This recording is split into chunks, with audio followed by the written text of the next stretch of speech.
Muy buenos días, respetados jurados, compañeros, docentes y demás público presente. En el día de hoy les voy a socializar nuestro proyecto de investigación, el cual se desarrolló y se titula Prematuridad como factor de riesgo de la dislexia en población infantil, una revisión sistemática. Nuestro grupo de investigación está integrado por el docente Edwin Mauricio Portilla, mi compañera Carlin Adriano Armesto Rojas y el estadístico Nixon Albeiro Zambrano Medina y quienes habla Laura Zambrano. Bueno, para el desarrollo de nuestra investigación nos planteamos el siguiente objetivo: identificar de manera sistemática la evaluación de la asociación entre la prematuridad y la dislexia, donde se cuantifica esta relación por medio de ¿qué? De un metaanálisis. Nuestra pregunta de investigación o hipótesis es la siguiente: la evidencia respalda un posible efecto causal en niños con antecedentes de prematuridad sobre la dislexia. Nuestra bitácora está conformada de introducción, métodos, resultados, análisis y discusión, conclusiones y referencias bibliográficas o trabajos citados. Bueno, para contextualizarnos respecto al tema es necesario definir qué es la prematuridad. Entonces, la prematuridad es un grave problema de salud pública debido a la gran morbilidad y mortalidad que genera, y es definido por la Organización Mundial de la Salud como el nacimiento que se produce antes de finalizar las 37 semanas de gestación. Algunas causas que están relacionadas con la prematuridad encontramos algunos factores, los cuales son factores maternos, factores relacionados con el embarazo y factores relacionados con el feto. En cuanto a los factores maternos, encontramos los siguientes: preeclampsia, que es la alta presión sanguínea debido al embarazo, la enfermedad crónica, como por ejemplo una cardiopatía o una enfermedad renal, infecciones, dentro de las cuales encontramos las infecciones vaginales o las infecciones del tracto urinario, el uso de drogas como las cocaínas, entre otras, las estructuras anormal del útero, la insuficiencia cervicuterina, que esto hace referencia a la incapacidad del cuello para mantenerse cerrado durante el embarazo. Y por último encontramos los embarazos o parto prematuro previo. En cuanto a los factores relacionados con el embarazo, encontramos lo siguiente: la función anormal o disminuida de la placenta previa hace referencia a la posición baja de la placenta, el desprendimiento de la placenta, la ruptura de membranas y por último polihidragnios, que es la presencia de demasiado líquido amniótico. Por último, encontramos el factor relacionado con el feto, que es debido a la gestación múltiple, como lo son mellizos, trillizos o más.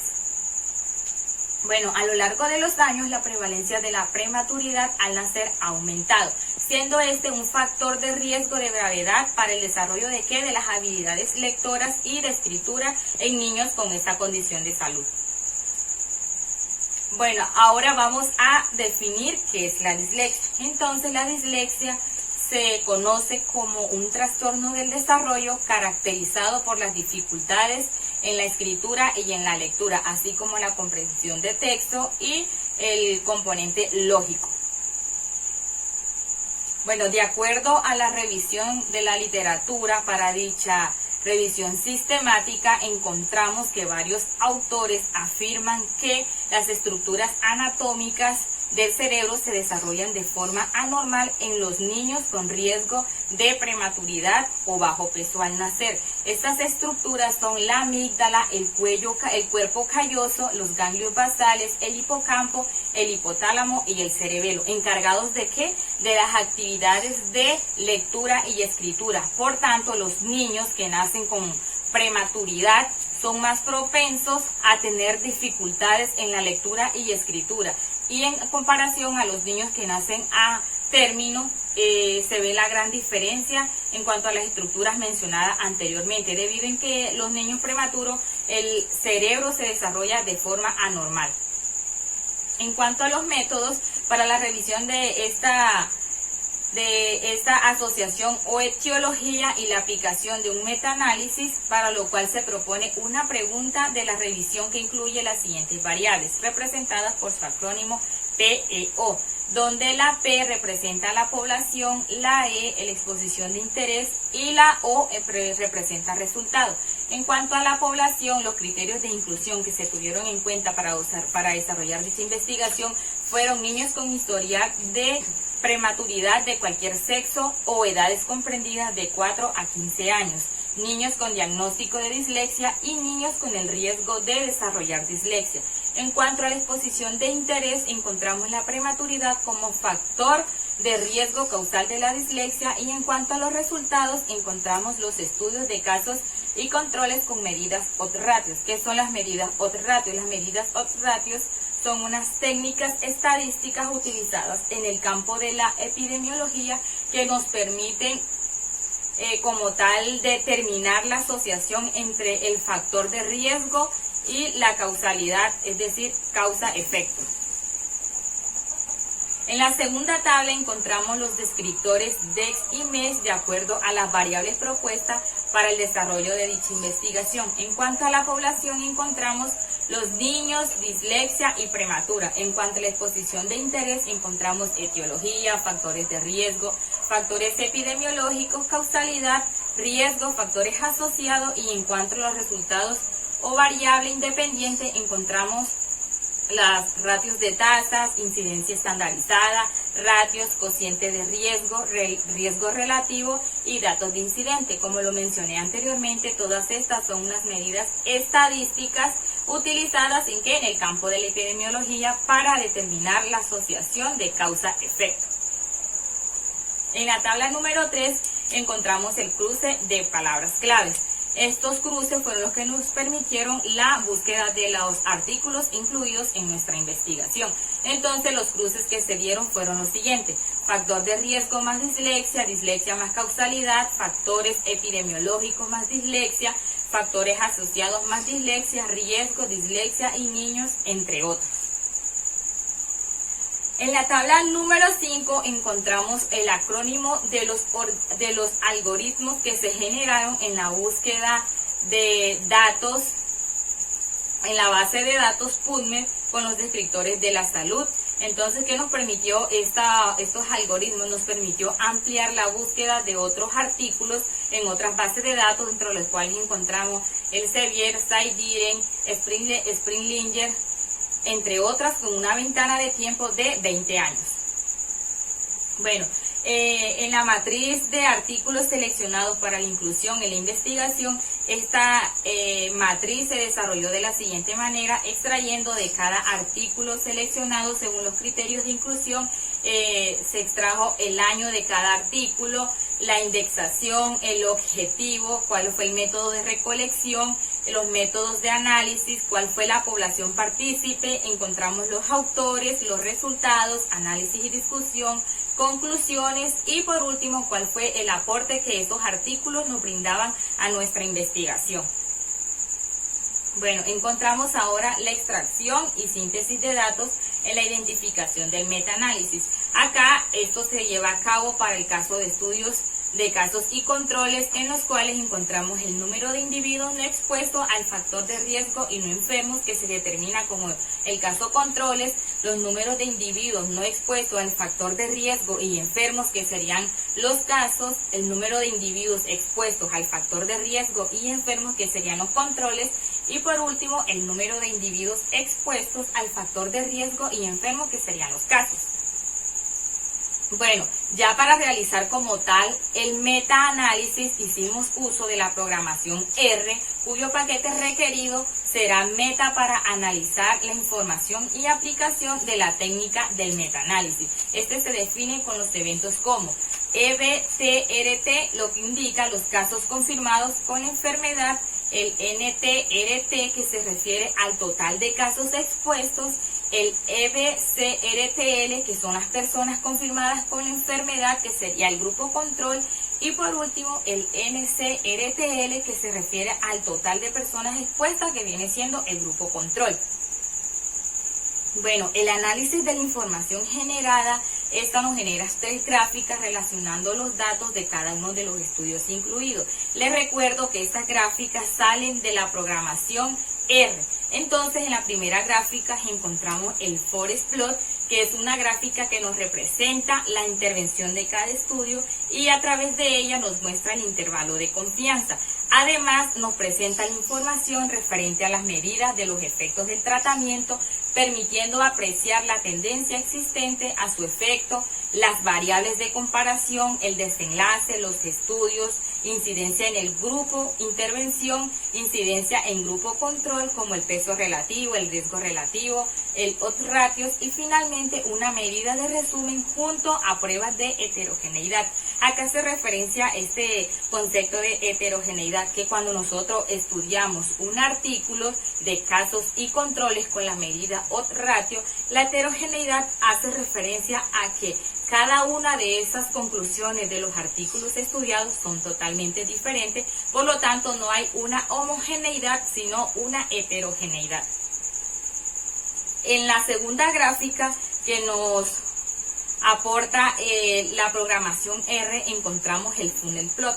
Entonces, este es un gráfico diseñado para verificar la existencia de sesgo de publicación.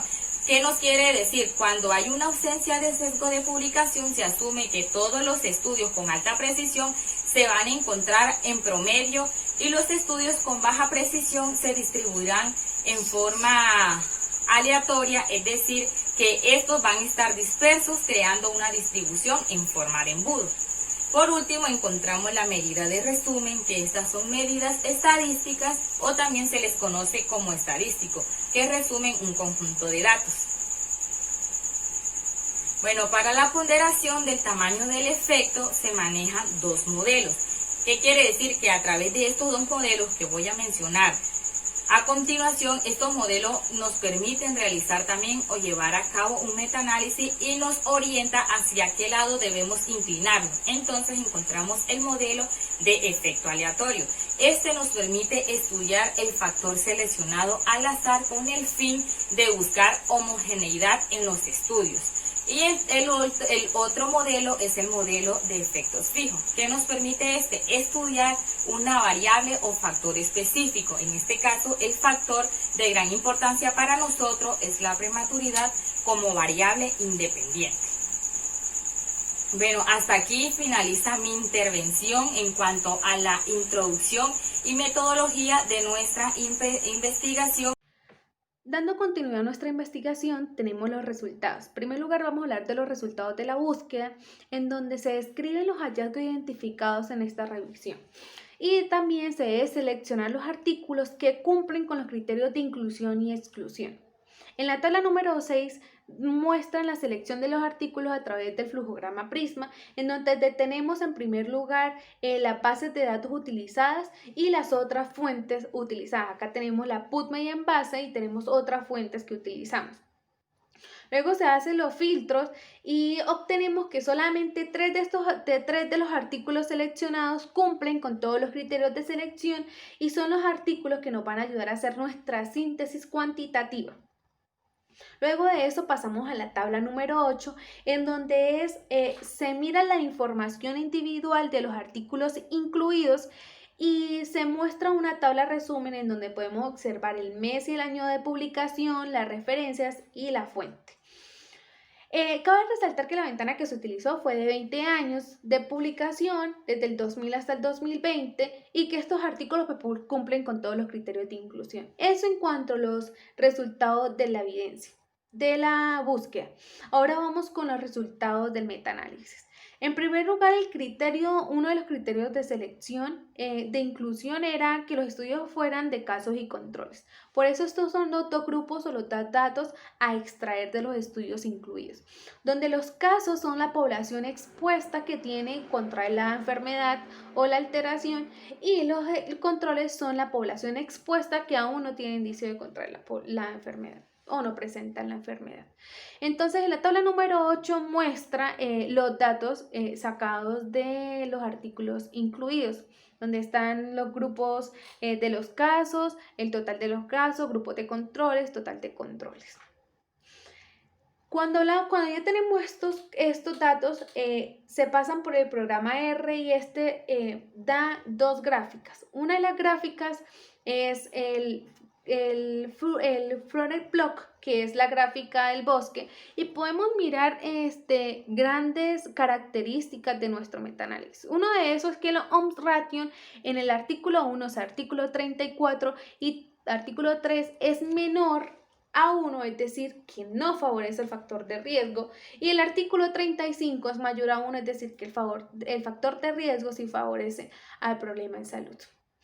También encontramos una heterogeneidad bastante grande, un 94%, y a nuestro lado derecho podemos encontrar unas valores de las medidas. Están las medidas fijas, que son las fixed, y las medidas aleatorias, que son las random. Como tenemos un metaanálisis muy heterogéneo, pues es importante escoger una medida aleatoria, ya que esta va a contrarrestar nuestra heterogeneidad y va a brindar mejores resultados. Luego tenemos la gráfica 2, que es la Flux-Block o gráfica del embudo, y nos dice, bueno, sí, hay heterogeneidad en sus artículos y además se puede evidenciar que están todos los artículos dispersos en la gráfica. También se dice que hay una asimetría en la gráfica, y pues también esta gráfica nos muestra un sesgo de publicidad, pero como solamente de publicación, pero solamente como tenemos 3 artículos, es muy complicado decirlo. Luego tenemos la tabla o la medida resumen, que es básicamente los datos de las gráficas, pero descriptivo. Tenemos en primer lugar la medida de fijos y la medida de aleatorios, está su valor. Luego tenemos el test de heterogeneidad, que ya sabemos cuál es nuestro porcentaje, un 94%. Y luego tenemos el detalle, el metaanálisis de este método. Eso en cuanto a los resultados. Ahora tenemos el análisis y discusión. Cuanto al análisis y discusión, ya sabemos el nivel de asociación del factor de riesgo prematuralidad y el problema en salud dislexia descrito en el segmento de los resultados, pero es importante generar un marco explicativo en que sustente nuestra hipótesis planteada al inicio de la investigación. En primer lugar, cabe aclarar que se está hablando de una dislexia del desarrollo y dislexia evolutiva, y no una dislexia adquirida.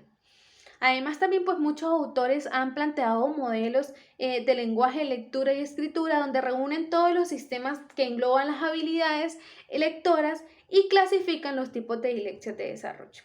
Por otra parte, es importante mirar cómo el crecimiento de los niños nacidos prematuros ha aumentado en los últimos años y el impacto a largo término que ha generado. Además, el cambio en diferentes aspectos, uno de ellos que es el neurodesarrollo, donde genera o se contemplan trastornos de la ejecución de la marcha y se encuentran compromisos específicos como son el deterioro de habilidades lectoras. También es muy importante resaltar uno de los factores de riesgo que encontramos en los artículos, que es como el genético. ¿Qué es el genético? ¿Qué es como no? ¿Qué es el genético? En donde nos muestra y nos dice, oiga, el gen afectado es el DYX1C1, que se ubica en la región, en el locus del YX1, en el cromosoma 15, en medio del brazo largo, y nos da la asociación asertiva de este factor de riesgo con la dislexia. Pero sin embargo nos toca analizar los resultados dados en el metaanálisis, que donde se resalta la heterogeneidad de un 94%, es decir, que nos manda a analizar qué es lo que sucedió en esta parte, ¿sí? Y nos manda a decir, bueno, miren los subgrupos, puede hasta retomar nuevas hipótesis, ¿sí? Pero hay una razón a indagar, que el P es menor a 0.5, lo que indica una variabilidad de los efectos de intervención, y por eso es que las conclusiones en los artículos son totalmente distintos, lo que esto genera el factor de confusión y da la heterogeneidad en nuestro metaanálisis. Por eso podemos concluir o podemos decir que la prematuralidad no es un factor concluyente de la dislexia, y ahí nacen las limitaciones de este metaanálisis. Primero, la poca información o de estudios de casos en controles encontrados en cuanto a estas dos asociaciones, lo que nos plasma también una heterogeneidad, porque si hubiesen más estudios donde se buscara esta asociación, pues los resultados fueran hasta diferentes. También cabe aclarar, o es importante decir que cuál es la respuesta a nuestra pregunta de investigación, y pues la evidencia encontrada en el metaanálisis no respalda que la prematuralidad sea un factor de alto riesgo para la dislexia. Lo que nos llega pues también a decir la importancia de esta revisión sistemática desde el ámbito fonoaudiológico, donde nos permite orientar a un profesional en salud a tomas asertivas en la relación de estos procesos de atención de asociación de factor de riesgo y problema en salud, y además a minorizar el impacto de consecuencias que genera esta dificultad en dicha población. Sin embargo, también incentiva al profesional en salud, no solo al fonoaudiólogo, sino a otros profesionales a buscar nuevas estrategias desde la salud pública en cuanto a la prevención de la enfermedad y promoción de la salud que minimicen este factor de riesgo que es una causa relevante al desarrollo de distintas alteraciones. Dado esto, pues tenemos nuestras conclusiones y primero pues se observa la heterogeneidad de los estudios y se dice que la prematuralidad no es un factor concluyente de la dislexia. Además, pues también se observa las distintas limitaciones que se encuentran en metaanálisis, el número relativo de los estudios, no hubo evidencia significativa de sesgo de publicación y asimismo se refleja en la minoría de escasez de investigación en cuanto a esta asociación. Además, para nosotros es de vital importancia ampliar la técnica metaanalística en cuanto a los casos de estudio de dislexia, es decir, que se puedan incluir otros tipos de factor de riesgo para poder verificar la fuerza de asociación de cada uno y compararlos con los resultados obtenidos. Además, se propone aplicar nuevas pruebas estadísticas como el factor de riesgo relativo, estudios de cohorte, con la intención de evaluar la incidencia real de la prematuralidad y el resultado respecto a la dislexia. Y esto pues nos permite dar una comparación con la razón de probabilidad ya obtenida en nuestra investigación. Por último, tenemos las referencias y tenemos los agradecimientos a nuestros profesores, profesor Edwin por acompañarnos siempre en nuestra investigación y el profesor Nixon Zambrano y el profesor Rafael Borges por ser los estadísticos que acompañaron esta investigación en la parte del análisis estadística. Muchas gracias.